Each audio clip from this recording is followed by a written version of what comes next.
Fala galera, professor Anderson Pinheiro aí na área. E agora vamos para a nossa aula 2, né? Hoje trabalhando aí um pouquinho de interpretação. Então, o nosso conteúdo de interpretação a gente vai dividir em várias partes, tá? Essa aí vai ser a parte um. E aí eu vou seccionar em partes para a gente poder trabalhar vários graus aí de dificuldade dentro das questões de interpretação, tá? Então, hoje aí selecionei umas questões mais tranquilas, mas mesmo assim bem perigosas, né? Se tratando de interpretação da FGV, a gente precisa aí ter todo cuidado. Então a gente vai muito do início, depois vamos pegar questões mais elaboradas, até a gente fazer as questões aí mais difíceis, beleza? Então vamos lá. Questão número um, né? A gente tem um texto aí que diz o seguinte: a bike da estudante permaneceu apenas 1 hora no bicicletário, em frente ao shopping. O tempo necessário para que dois homens a escolhessem a dedo. Tratava-se de um modelo elétrico com valor estimado de 5.000. Violassem o seu cadeado e a levasse dali, né? Então, como sempre, né? Aquele padrão FGV de texto pequeno, né? Texto que aí não traz para vocês grandes dificuldades de entendimento. E aí a gente vai lá para o enunciado da questão. O enunciado da questão diz o seguinte: vamos lá. O texto, né, aborda mais um roubo praticado no Rio de Janeiro. Sobre a utilização do termo apenas nessa notícia, é correto afirmar que. Então, primeira coisa, né? Quando a gente trabalha aí questões de FGV, é muito importante você entender que tipo de análise ela está pedindo para você fazer. Perceba o seguinte, que ela só pediu para você analisar a utilização desse termo aqui, ó, que é o apenas, lá na notícia. E aí, a respeito do sentido desse apenas, é que a gente vai responder aí as questões, né, as opções. Então, vamos lá rapidamente para o texto, para a gente ver que sentido esse apenas aí ele está atribuindo dentro do texto. Então, quando você olha, por exemplo, né, que a bike da estudante permaneceu apenas 1 hora, se você perceber essa palavrinha apenas aqui, ó, ela está com um papel, né, de focar nesta informação aqui, nesta informação de tempo. É isso? Que é 1 hora.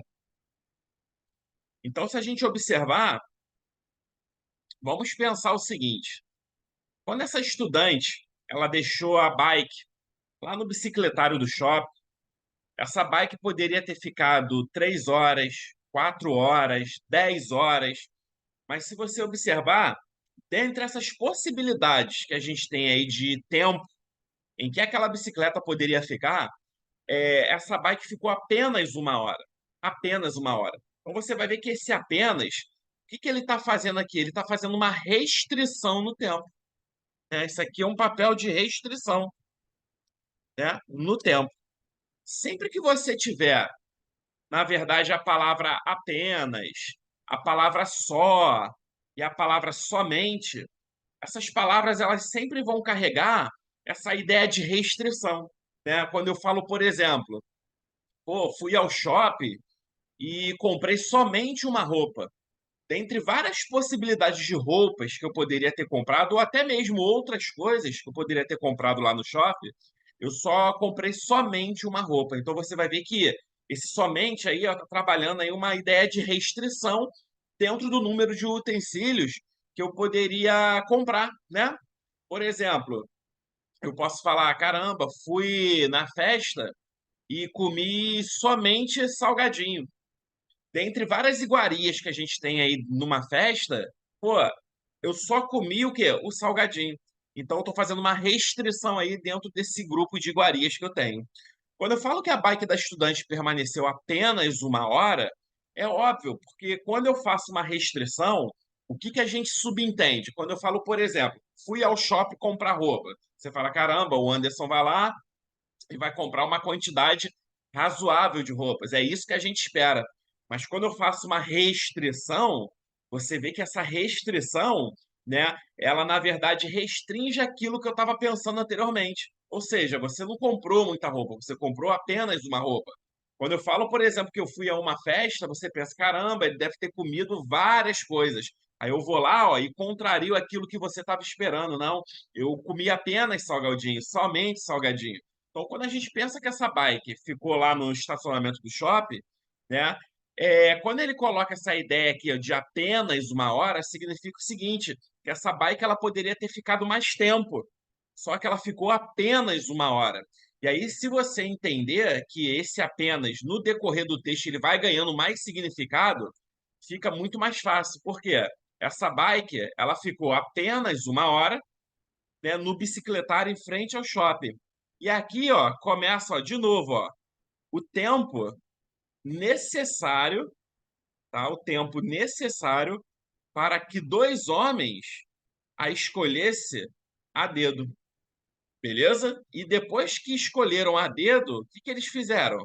Violaram o cadeado da bicicleta e levaram a bicicleta lá do estacionamento. Então você vê que esse apenas uma hora, ele está ali com uma função textual para falar o seguinte: o tempo de atuação aí desses criminosos, desses ladrões, foi muito pequeno, né? Ou seja, foi um tempo, na verdade, necessário para que eles escolhessem a dedo a bicicleta, né? E violasse o cadeado e a levasse dali, ok? Então essa ideia aí de restrição no tempo, ok? Então vamos ver aí as opções que a gente tem para poder marcar, ok? Então vamos nessa. Letra A, né, fala assim: indica o pouco tempo em que a estudante ficou no shopping. Geralmente, quem erra essa questão marca a letra A. Tá? Geralmente, quem erra a questão marca a letra A. Só que a letra A, ela não é a nossa resposta. E aí, por quê?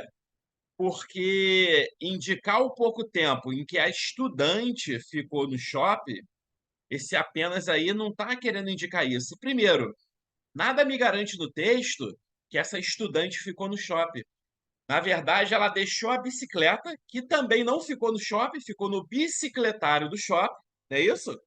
E ela pode ter ido para outro lugar, né? Nada se sabe, no texto não me garante isso, né? Então, quem ficou no shopping não foi a estudante, mas sim a bicicleta. E além do mais, a bicicleta ficou no bicicletário do shopping, ok? Então, a letra A não pode ser. Mostra uma crítica indireta à fiscalização do bicicletário? Não. Quando o texto ele usa aquele apenas uma hora no shopping, ele quer falar o seguinte, que aqueles ladrões tiveram eficiência suficiente para poder entrar lá no bicicletário, escolher a bicicleta, violar o cadeado e levar a bicicleta dali. Por isso que nem letra A e nem letra B é a nossa opção correta, ok? Então, nenhuma nem outra. Então, vamos para letra C, não é isso? Vamos lá. Letra C, a gente tem assim, ó. Demonstra a eficiência e o planejamento dos ladrões. Sim, né? O uso desse apenas é exatamente para isso. É para demonstrar a eficiência e o planejamento dos ladrões. Né? Então, o gabarito, ó, letra C.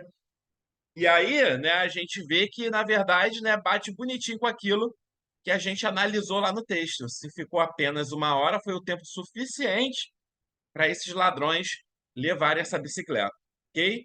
Letra D, tá fora, né? Informa que a bicicleta roubada era a única no bicicletário. Não, não é isso.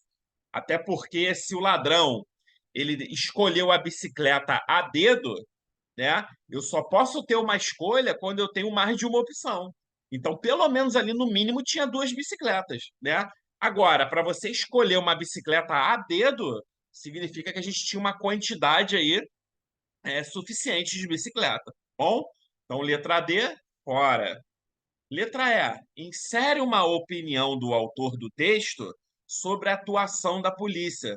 Olha, a gente até tem uma opinião do autor.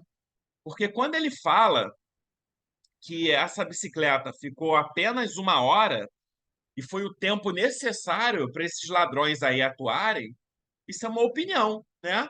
Uma opinião, realmente. Mas sobre a atuação da polícia, não. Não é sobre a atuação da polícia. É sobre a atuação de quem? Sobre a atuação dos ladrões. Então, essa questão, né? Ela estaria correta, né? Se fosse uma opinião a respeito da atuação dos ladrões e não da polícia. Beleza? Então, portanto, aí, gabaritos, a gente tem letra C. Vamos lá para a questão de número 2. Número 2. A dificuldade de aumentar o fundo eleitoral para as eleições municipais do ano que vem está revivendo entre deputados e senadores a necessidade do financiamento privado das campanhas eleitorais. Então vamos lá, vou parar aqui para a gente poder fazer algumas anotações. Então vamos lá. Aqui nesse primeiro período do texto, né, que começa aqui, ó, a dificuldade de aumentar, né, o fundo eleitoral. Então você vai marcar, você vai observar que esse primeiro período aqui do texto ele vai marcar uma causa, né? Então olha só, a dificuldade de aumentar o fundo eleitoral para as eleições municipais do ano que vem, né? Então olha só, até aqui, ó, se a gente observar, isso aqui é uma causa, né? Isso aqui é uma causa. Então vou botar aqui, ó, né? A gente tem uma causa aqui. E aí o que que é interessante a gente saber? Que toda causa ela é seguida de uma consequência. A causa, ela é um motivo gerador e a consequência, ela é sempre o resultado, não é isso? Então, por exemplo, se eu estudei e passei num concurso público, qual foi a causa? A causa é estudar e a consequência, passar. Se eu fiz dieta e emagreci, qual foi a causa? Fazer dieta. E a consequência? Emagrecer. É por isso que causa e consequência nunca vêm sozinhos, ok? Então vamos lá. Se eu tenho causa aí, obviamente eu vou ter agora uma consequência. E aí eu vou marcar de verde aqui para vocês a consequência. Então a consequência ela já começa aqui, ó, né? Ó, está revivendo entre deputados e senadores a necessidade do financiamento privado das campanhas eleitorais. Então, essa parte aqui que eu grifei de verde, tá? Vou deixar até mais marcada aqui, ó. Toda essa parte aqui de verde, na verdade, é a consequência daquilo que eu grifei lá de vermelho, né? Daquilo que eu grifei lá de vermelho. Então, a gente vai pegar aqui, ó, e a gente vai anotar, né? Então, a gente bota aqui, ó, consequência. É a consequência. Então vamos lá. Eu tenho uma noção aqui no primeiro período do texto, eu tenho uma noção de causa e eu tenho uma noção de consequência. Então, qual é a causa aí? A causa é a dificuldade, né? A causa aí é a dificuldade, né? A dificuldade de aumentar o fundo, né? De aumentar o fundo. Isso é causa, ok? E aí essa causa ela vai gerar uma consequência? Vai, né? A consequência, né, é que essa dificuldade está revivendo a necessidade. É uma necessidade, né, do financiamento. É a necessidade aí do financiamento, né? Isso aí é uma causa aí do primeiro período do texto, mas o texto ainda não termina aí, né? Vamos continuar. Aí eu vou grifar aqui de novo, só que agora em azul.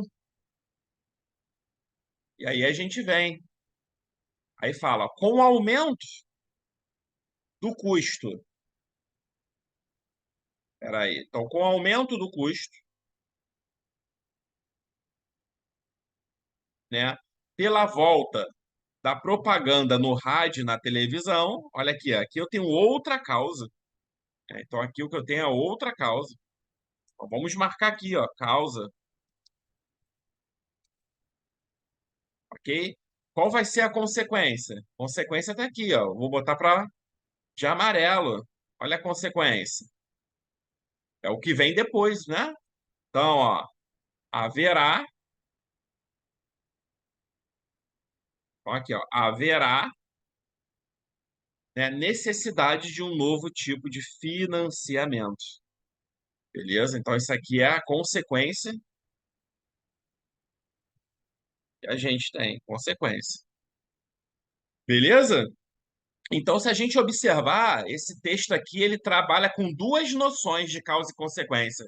Primeiro, tem a causa que é a dificuldade de aumentar o fundo eleitoral, e aí essa dificuldade de aumentar o fundo está gerando o quê? Qual é a consequência? Aqui, ó, está revivendo entre deputados e senadores necessidade do financiamento privado das campanhas eleitorais. É óbvio, né? Se eu tenho uma dificuldade de aumentar aí o fundo eleitoral, né? Esses deputados eles vão buscar, né? Na verdade, um patrocínio aí privado dessas campanhas eleitorais. Essa é a primeira noção. Aí vem a segunda noção de causa. Ó, com o aumento do custo pela volta da propaganda no rádio e na TV, primeira causa, qual é a consequência?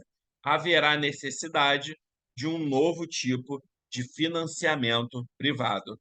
Então, olha só, outra causa aqui que a gente tem, ó, aumento do custo, beleza? E necessidade, né, de um novo tipo de financiamento, ok? Então, vamos lá para a gente responder aí as questões, né, as opções. Vamos ver o que a FGV quer aí desse texto. Vamos lá. É, Os termos abaixo, que mostram, respectivamente, as ideias de causa e consequência, são, olha, de cara aqui a gente já vai ver letra A, né? Foi aquilo lá que eu escrevi para vocês, né? Que eu grifei, que, ó, a dificuldade de aumentar o fundo eleitoral é uma causa, e ela vai gerar o quê? A necessidade do financiamento privado das campanhas, né? Então, gabarito, ó, letra A. Todas as opções, se vocês aí observarem, né, não vai bater com a análise aí que eu fiz do texto, né? Então, a gente tem aí como gabarito letra A, beleza? Então, vamos para a próxima questão.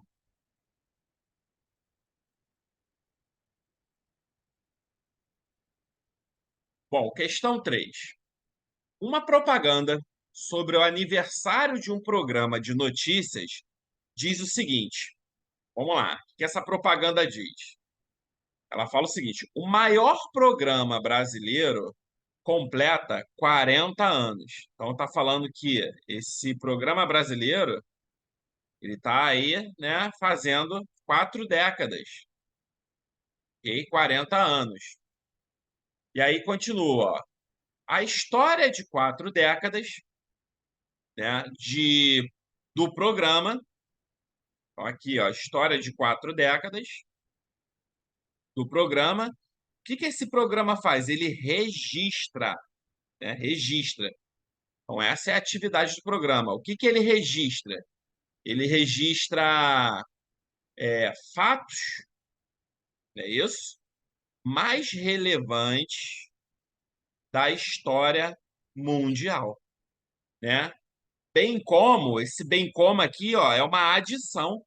Então, além de ele registrar fatos mais relevantes da história mundial, ele vai fazer outra coisa, ó. As evoluções tecnológicas e de tratamento de informações, né, que vem transformando as comunicações em todo o mundo. Então, olha que importância, né, a gente tem aqui dentro do texto. É um programa que ele completa 40 anos, né? E aí, qual é a sua função, né, primordial? Sua função primordial é que ele registra, né? Ele é um programa que documenta, ele registra. E o que ele registra? Fatos mais relevantes da história mundial. E também as evoluções tecnológicas, é isso? E de tratamento de informações, que vem transformando as comunicações em todo o mundo, ok? Então vamos lá para a gente ver o que tem aí dessas opções para a gente marcar como correta, né? Então ele fala assim, ó, O texto um destaca, segundo o texto um, o destaque de maior valor do programa de notícias é. Então vamos prestar atenção, ele quer o destaque de maior valor. Quando ele fala destaque de maior valor, é a função primordial desse programa, né? Qual é a função dele? Então vamos lá. É a procura incessante pela verdade nas informações. É óbvio que esse programa, pelo fato de ter 40 anos, ele tem aí uma credibilidade. Então, tudo que ele documenta tem que ter um grau aí de veracidade. Mas, né, o destaque de maior valor no texto não é isso que está aí, né? Não é isso. Primeiro, aqui a gente extrapolou um pouco o texto, porque quando fala de procura incessante, em nenhum momento aqui do texto fala que esse programa, né, ele faz uma procura incessante. Ele só fala que esse programa registra os fatos mais relevantes e as evoluções tecnológicas e tratamento das informações, tá? Então, portanto, a letra A não pode ser a nossa resposta, porque essa procura incessante aí, né, tá muito fora do texto. O texto ele não traz isso para gente, né? Não traz essa informação. Fala que ele registra, mas em nenhum momento fala que há uma procura incessante. Incessante é aquilo que não para, não é isso? A durabilidade sempre atualizada do programa, olha só, ele fala que o programa ele tem 40 anos, beleza? 40 anos. Mas a informação aí temporal desse programa no ar não é o destaque de maior valor. Destaque de maior valor é que esse programa ele está fazendo 40 anos, mas que ele está registrando os fatos aí históricos das inovações tecnológicas. Então, nem letra A, nem letra B é a nossa resposta, né? Obviamente, o nosso gabarito ele vai ter que ser letra C, né? E aí, por que letra C? Porque o destaque de maior valor desse programa é a documentação histórica, né? De fatos e evoluções. É à toa que você vai ver no texto que o autor botou ali a palavra registrar. Registrar é documentar, ok? Vamos eliminar aqui as outras opções. A transformação do programa através do tempo? Não, se você olhar no texto, não é a transformação do programa, e sim a transformação aí no tratamento das informações. É isso? Né? São essas transformações aí das informações que, né, o texto me traz, não transformação do programa. Porque o programa ele está 40 anos fazendo a mesma coisa, então não ocorreu aí uma transformação. Bom, letra E. As mudanças no tratamento das informações. Vamos lá, essa resposta aqui, tá? Ela tá, digamos assim, metade certa, tá? Metade certa. E aí, por quê? Porque ele documenta, né, as mudanças no tratamento das informações, ok? Só que ele não faz só isso, ele faz um registro histórico de fatos, de evoluções. Então, em relação à letra C, essa letra E está incompleta, né? Porque se eu falo que as mudanças no tratamento das informações é o destaque de maior valor do programa, eu estou dizendo então que a documentação histórica, né, de fatos e evoluções seria aí um destaque de menor valor, quando na verdade não, ok? Então, gabarito aí, letra C. Então, vamos para a próxima questão. Próxima questão, aí na tela. Notícia publicada na imprensa na penúltima semana de setembro de 2019. Tráfico da Rocinha ameaça quem joga lixo na rua. Bandidos espalham cartazes em área onde houve deslizamentos de terra nas últimas chuvas, alertando moradores para não despejar detritos em beco. Medida seria tomada porque venda de drogas é interrompida quando a região alaga. Então, esse finalzinho aqui é muito importante depois, né? A gente grifar, porque essa medida, né, de espalhar cartazes aí pela Rocinha, ela tem um motivo. Que motivo é esse? Porque quando chove, o que que acontece aí com a região? A região ela alaga, beleza? Região alaga. E quando essa região alaga, o que que acontece lá na Rocinha? A venda de droga é interrompida, tá? Então, se você observar, tem aí no texto até uma relação de causa e consequência. Ó, primeiro, a população joga lixo nos becos. Aí vem uma primeira consequência, que é a região ali, quando chove, começar a alagar.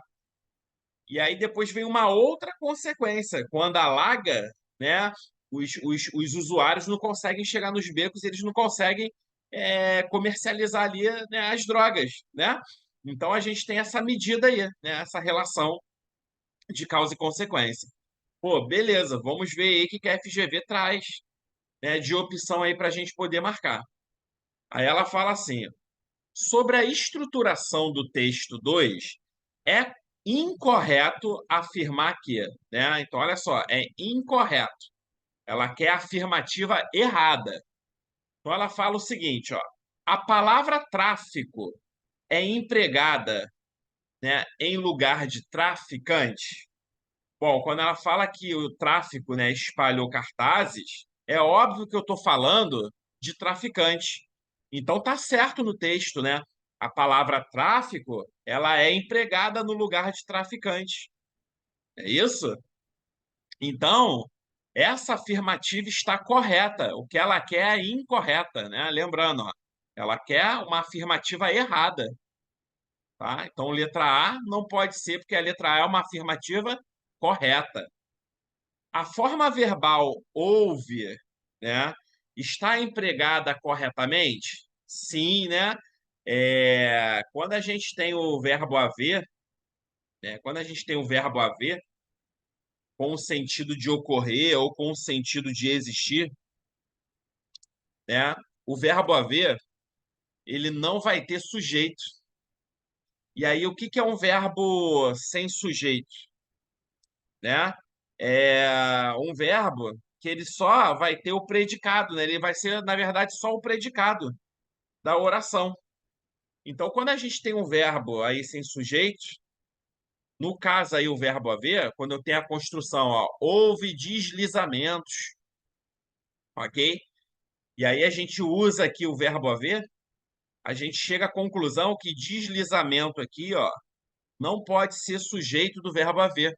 Porque tem muita gente que às vezes vê deslizamentos aí no plural, né? E acha que o verbo haver tem que vir no plural e falar assim, ó, houveram deslizamentos. Mas não há essa possibilidade, porque quando o verbo haver ele está com o sentido de ocorrer, então olha só, ocorreram deslizamentos, aconteceram deslizamentos, ele não pode ir para o plural, em hipótese alguma, né? Então o verbo haver com o sentido de ocorrer, ele fica no singular. Então, se eu falar que houveram deslizamentos, eu estou cometendo um erro aí na gramática, tá? Então, aqui, ó, a forma verbal está empregada corretamente? Sim, a forma houve está, né? Como essa afirmativa ela está, na verdade, correta, né? Eu vou eliminar porque o enunciado está me pedindo uma afirmativa incorreta. Vamos lá, próxima. A palavra deslizamentos deveria ser grafada com S? Não, né? Aí é uma questão de ortografia, né? Uma questão de escrita. Não, não, deslizamento é grafado com Z mesmo, né? De deslizar, não é isso? Então é com Z. Então essa afirmativa está incorreta. Então, gabarito, letra C é a nossa resposta, ok? Vamos lá. O verbo despejar poderia ser substituído por jogar? Poderia, né? Para a população que vai despejar lixo nos becos, vai jogar lixo, é o mesmo sentido.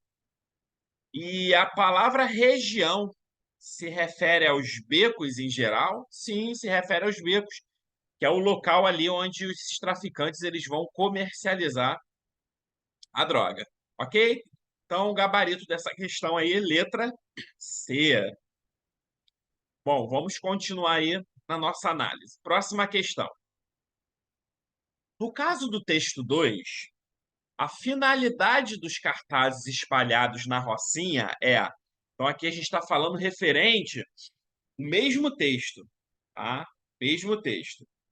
Quando os traficantes colocaram esses cartazes, eles queriam conscientizar a população? É óbvio que não, né? Óbvio que não. Salvaguardar interesses? Sim, né? Salvaguardar interesses, na verdade, é o quê? É defender interesses próprios. Por quê? Se esses becos não alagassem, a população poderia jogar lixo tranquilamente nos becos e os traficantes nem estariam aí, porque a rua não ia alagar, né? E logo não ia interromper a venda de drogas. Então, gabarito, letra B. Contribuir para a higiene da comunidade? Óbvio que não, né? O texto foi bem claro que a venda de drogas ela é interrompida quando esses becos alagam. Proteger a saúde dos habitantes? Não. E prevenir desastres naturais? Também não, né? Não tem como a gente prevenir a chuva. O alagamento até dá, né? Mas aí o alagamento é uma consequência de um desastre natural. Ele não é um desastre natural, né? O desastre aí natural é a chuva forte, né? Que aí causa alagamento. Que ele quer salvaguardar interesses. Então, gabarito, a gente tem aí letra B. Vamos para a próxima questão. O cartaz aludido no texto 2 dizia o seguinte: por favor, não jogue lixo no beco. Caso contrário, varrerá até a rua 1. Estamos de olho. Vamos lá. O segmento que não tem o seu valor corretamente indicado é. Então, muito cuidado aqui ó, com o enunciado, galera. O segmento que não tem o seu valor, o quê? Corretamente indicado, né? Então ele quer, na verdade, aí uma afirmativa que, segundo o texto, esteja o quê? Errada. Então vamos lá. Letra A, por favor, só aparentemente mostra um pedido. Sim, sim, sim, né? Por favor, só aparentemente mostra um pedido, porque na verdade, esses traficantes aí, eles não estão pedindo, eles estão mandando. Tanto que eles falam que é o seguinte: quem jogar aí lixo na rua vai receber como punição varrer até a rua 1. E ainda coloca assim no final, ó, estamos de olho, né? Então esse por favor só aparentemente mostra um pedido, mas na verdade é uma ordem, não é isso? Então letra A, né, tá com o valor corretamente indicado. Letra B, não jogue lixo é uma ordem? Sim, é uma ordem. Então isso também está correto. Então não vai ser a nossa resposta. Ele quer análise incorreta. A terceira frase é um alerta? Sim, é um alerta, né? Estamos de olho. Certinho. Varrerá até a rua 1 é uma penalidade? Sim, para quem jogar lixo é uma penalidade. Caso contrário, indica obediência? Não. Caso contrário, indica o quê? Desobediência, né? Porque quando ele fala, né? Por favor, não jogue lixo nas ruas. Caso contrário, ou seja, se houver uma desobediência, você vai varrer até a rua 1. Então, não indica obediência, não, indica desobediência. Então, portanto, gabarito aqui, letra E. Beleza? Nossa resposta. Ok? Então vamos lá, que a gente tem mais uma questão desse texto aí para poder fazer. Olha só. Para melhorar a escritura da frase extraída, no cartaz aludido no texto 2, e aí a frase é essa aqui, ó. Ele quer uma melhoria nessa frase. Caso contrário, varrerá até a rua 1. Poderíamos incluir um sujeito explícito, cuja forma mais adequada seria. Então vamos lá. Quando a banca ela pede um sujeito explícito, é um sujeito que aparece no texto, né? Sujeito explícito é um sujeito que aparece no texto. Então o que que isso significa? Significa que o sujeito dessa oração, ele não está explícito. Ou seja, esse sujeito, ele está implícito, né? O sujeito está, ó, implícito. É um sujeito que não aparece. Porque quando eu falo, ó, caso contrário, varrerá até a rua 1, quem é que vai varrer até a rua 1? A gente não sabe. Alguém vai varrer até a rua 1. E aí, né, o que que a banca quer? A banca quer que nesta oração, né, varrerá até a rua 1, né, principalmente aqui neste verbo, a gente coloque um sujeito explícito, um sujeito que vai aparecer aí na oração. E aí, dentre as opções, qual vai ser a forma mais adequada aí, né? Mais coerente? Vamos ver aí as opções. Quem é que vai varrer até a rua 1? O morador da Rocinha? Morador da Rocinha? Não. Se eu falar assim, ó, caso contrário, o morador da Rocinha varrerá até a rua 1. Não. E aí, por quê? Porque apesar desse cartaz estar na Rocinha, esse cartaz ele não é unicamente para o morador da Rocinha. Porque se esse cartaz ele fosse direcionado somente para o morador da Rocinha, significa que pessoas que não moram na Rocinha, mas jogam lixos no beco, não receberia essa punição. Tá entendendo? Então, na verdade, esse cartaz não diz respeito só ao morador da Rocinha. Ele diz respeito a qualquer pessoa que vai infringir a lei desses traficantes. Portanto, o gabarito, ó, é letra C. E aí é muito interessante que aqui, ó, a FGV ainda coloca a palavra lei entre aspas, porque na verdade não é uma lei que a gente vê aí na Constituição, num Código Penal, né?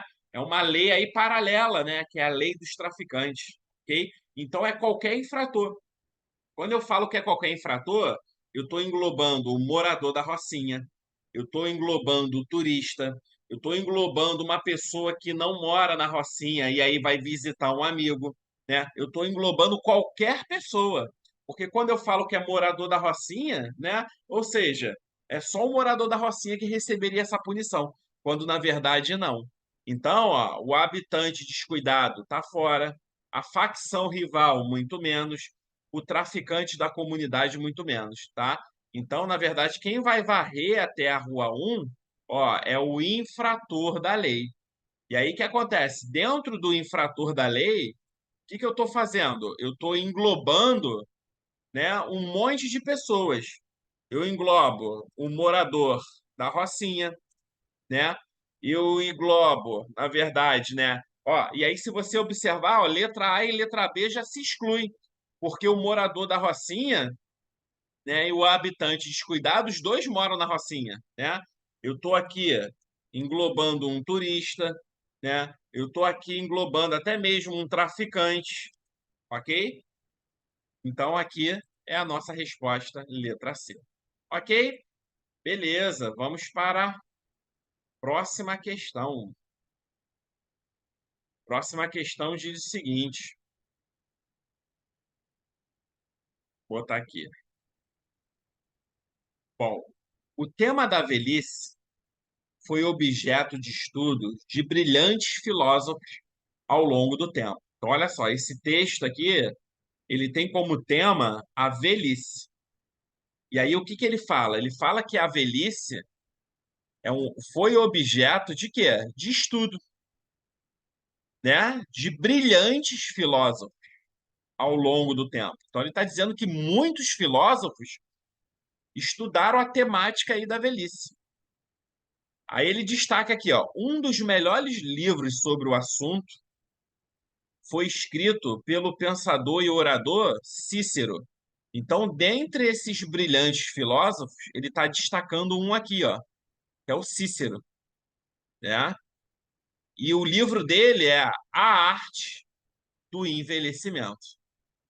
E aí ele fala, ó, Cícero nota, primeiramente, então ele faz uma observação, Cícero, no livro dele, ó, que todas as idades têm seus encantos e suas dificuldades, tá? Então, quando você está na sua fase infantil, você tem os seus encantos, mas também tem as suas dificuldades. Quando você entra na pré-adolescência, também tem os seus encantos, tem fases boas e também tem dificuldades. Adolescência, mesma coisa. Juventude, mesma coisa. Vida adulta, mesma coisa. E na velhice também a mesma coisa. Então, todas as fases vai ter um lado bom, que são os encantos, e um lado ruim, que é as suas dificuldades. Isso aqui é o primeiro apontamento que o Cícero faz no livro dele, a respeito do envelhecimento. Que toda a idade tem os seus encantos e tem as suas dificuldades. E depois, ó, num segundo momento, ele aponta para um paradoxo da humanidade. E aí, galera, vamos entender o que que é um paradoxo. Paradoxo sempre vai ser uma oposição ilógica, né? Sempre uma oposição ilógica. Todo paradoxo ele é uma oposição ilógica. Por exemplo, quando lá na música da Legião Urbana, né, que o Renato Russo fala que amor é fogo, que arde sem se ver, é ferida que dói e não se sente, é um contentamento descontente, isso é um paradoxo, é uma oposição ilógica.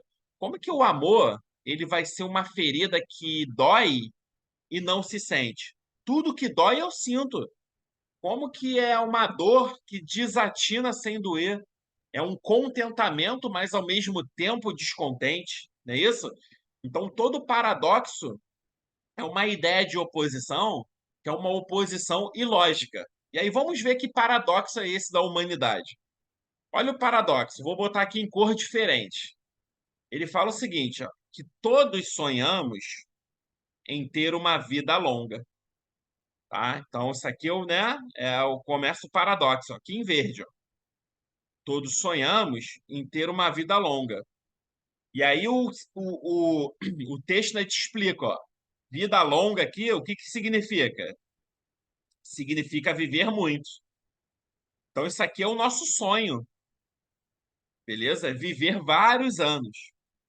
Quando realizamos a meta, ó, quando realizamos a meta, e aí que meta é essa? Meta é essa é ter a vida longa. Essa é a meta.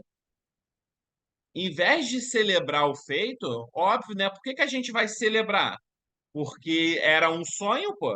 Então, quando a gente né, chega lá, né, tendo uma longevidade, ó, em vez de celebrar o feito, nos atiramos num estado de quê? De melancolia, né?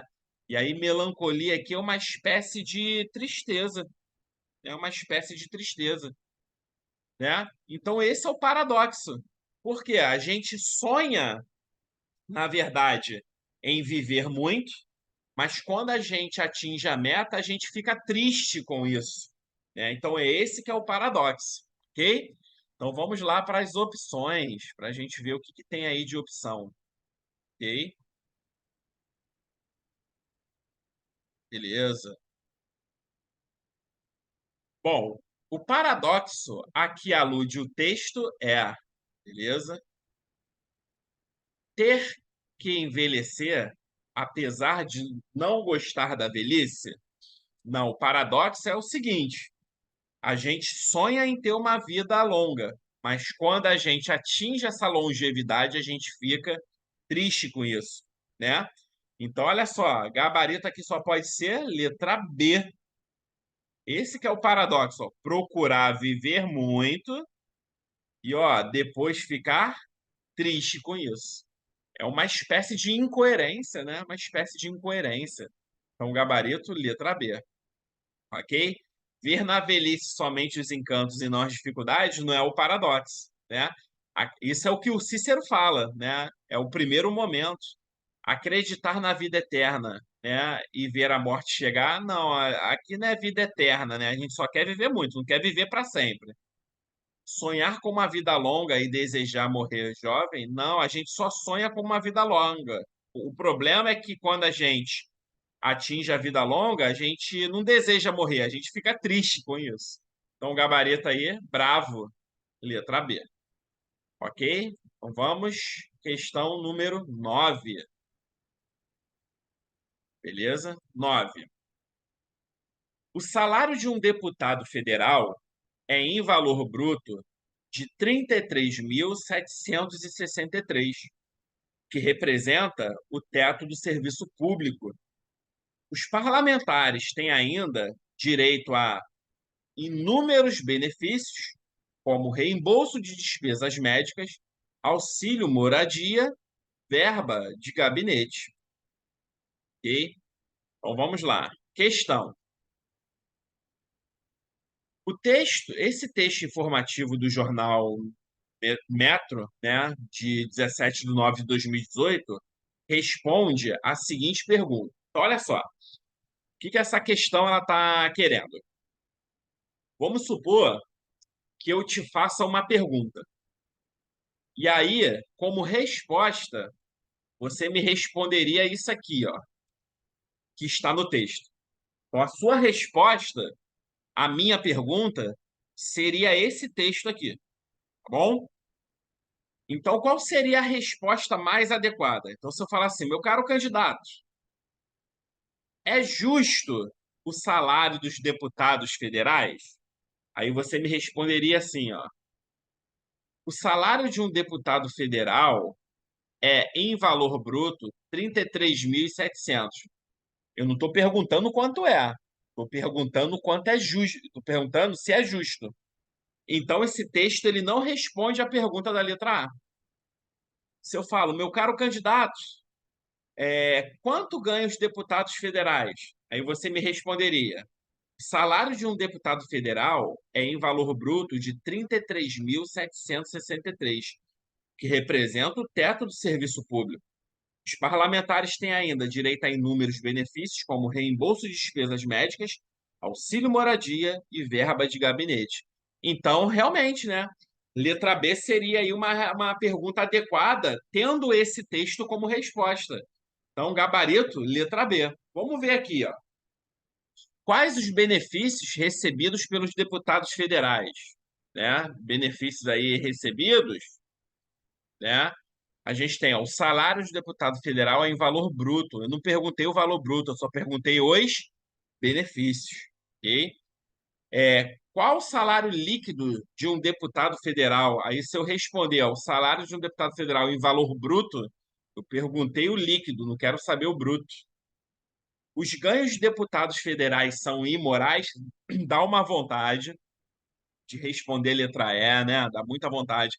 A gente sabe que os ganhos são imorais, beleza? Mas isso aí está fora do texto. O que ela está perguntando é o seguinte: se eu faço a pergunta, os ganhos dos deputados federais são imorais, e aí eu chego para você e falo, olha, o salário de deputado federal é em valor bruto de 33.763, que representa o teto do serviço público, né? Ué, se está no teto do serviço público, está dentro de uma normalidade. Então aí você não tem nenhuma imoralidade aí, né? Até porque seria aí inconstitucional, ok? Então não responde a pergunta. Então gabarito aí a gente tem letra B, né? Quanto ganham os deputados federais, ok? Vamos lá para a próxima questão. É a última questãozinha aí do nosso bloco de correções. Observe a seguinte frase de Confúcio: no mundo culto, temos uma conduta florida, e no mundo inculto, temos discursos floridos. Aí ele fala, ó, a observação, né? E que tipo de observação que ele quer? Ele quer a observação adequada sobre o sentido dessa frase é. Então vamos lá. Primeira coisa, o pensador considera o mundo inculto como superior ao mundo inculto? Vamos ler esse texto e a gente tentar traduzir, né, o que o Confúcio quis dizer, né, com essa frase. Olha só, ele fala o seguinte, que no mundo culto, né, que prevalece uma conduta florida. E aí, quando ele fala de conduta florida aqui, é uma conduta boa, né? É uma conduta correta, é uma conduta justa, né? São boas condutas, né? A ideia de florida é isso, né? Uma conduta florida, bonita, correta, justa, né? Aí ele continua, no mundo inculto, temos os discursos floridos. Então aqui a gente tem uma dualidade entre o mundo que é culto e o mundo que é inculto. No mundo inculto, os discursos são floridos. Então, eles são falaciosos, né? São discursos falaciosos. Discursos floridos são assim, né? Discursos bonitos, mas que na prática, né? Eles não se realizam. Então, são discursos que não se concretizam. É só a gente pegar, por exemplo, as promessas políticas, né? Quando a gente tem campanha política aí, a gente tem muitos discursos que são floridos, que o candidato fala que vai fazer determinada coisa na saúde, na educação, na segurança, na economia, mas quando de fato ele é eleito, nada disso acontece. Então, as promessas ficam só no âmbito do discurso e não da realização. Então, o que eu estou querendo dizer? Que no mundo inculto, o que prevalece é aquilo que a gente faz, tá? Então, olha só, o mundo inculto, ele está focado no fazer, porque é a conduta que vale. Já no mundo inculto, é o discurso, então é no falar. Então, o que significa? Que no mundo inculto a galera faz, né? De fato, realiza. No mundo inculto, só fala, fala e não faz nada, ok? Então vamos lá. Letra A. O pensador considera o mundo inculto como superior ao mundo culto? Não, óbvio que não. Muito pelo contrário. Para o pensador, o mundo culto vale mais do que o inculto. Porque, de fato, no mundo culto se faz, se realiza. No mundo inculto, não. Só fica no âmbito da promessa, dos discursos floridos, falaciosos, ok? Letra B. As duas ocorrências do adjetivo florido e floridas mostram o mesmo significado? Olha aqui, já vimos que não. Aqui, o primeiro, florida, é uma conduta boa, correta, justa. Aqui não, é falacioso, é um discurso que não se concretiza, né? Irrealizado, ok? Então não é o nosso gabarito, não. Vamos continuar. É...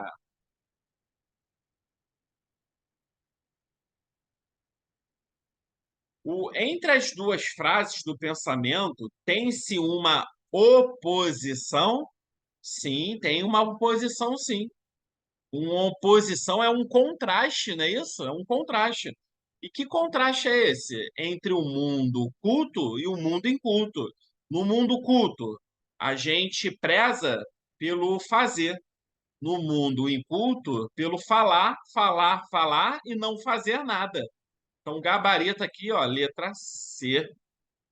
Vamos ver a letra D. O mundo culto se dedica ao dizer? Não. O mundo culto, ele se dedica ao fazer. Pode ver lá no texto. E o inculto ao fazer? Não. O inculto se dedica ao falar. Ok? Ao falar. O termo discursos floridos mostra um discurso perfeitamente realizado? Não. né? Mostra um discurso totalmente irrealizado, né? Fica aí só no âmbito da promessa e nunca se realiza. Beleza, galera? Portanto, aí a gente tem como gabarito letra C, né? Então temos aí esse primeiro bloco de questões e aí na aula 3 nós vamos trabalhar em mais um tópico dentro da banca FGV. Beleza? Grande abraço e até o próximo vídeo.